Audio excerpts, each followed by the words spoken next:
இப்போ கோவா பற்றி நம்ம பேசுகிறோம். அது கோவா ரிலீஸ் ஆகும்போது கோவா பெருசாக வரவேற்கப்படலை. இன்னைக்கு 15 இயர்ஸ் ஆஃப் கோவா. ஆமாம், 15 வருஷம் ஆச்சு கோவா ரிலீஸ் ஆகி. ஓகே, நான் இந்த இடத்துல ஒன்று டாக்குமெண்ட் பண்ணுறேன். நான் வந்து 10 இயர்ஸ் ஆஃப் கோவா பண்ணணும்னு எவ்வளவோ ட்ரை பண்ண முடியல.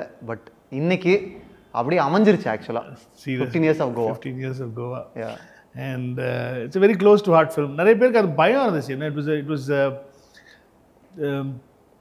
கதையாக இல்லாமல் ஒரு நிகழ்வுகளாகவே போயிட்டுருக்கோம் அந்த படம். இட்ஸ் அபவுட் லவ் தான். இட்ஸ் அபவுட் ஒரு இன்டர்ரேஷியல் லவ் இருக்கும், ஒரு ஒரு ஒரு கே ரிலேஷன்ஷிப் இருக்கும், கல்யாணம் ஆனவங்களோட ஒரு லவ் இருக்கும்.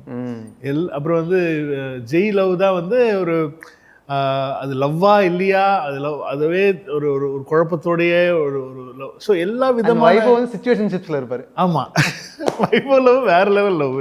ஸோ எல்லா விதமான காதல்களும் காட்டணும் அப்படின்னு நினச்சேன். என்னோட ஃபர்ஸ்ட் டைம் லவ் ஸ்டோரிஸ் பண்ணேன். காதல் ஒரு ரொமான்டிக் காமெடி அந்த மாதிரியான ஒரு ஜானரில் தான் நான். அதுதான் கோவா. அதான் கோவா.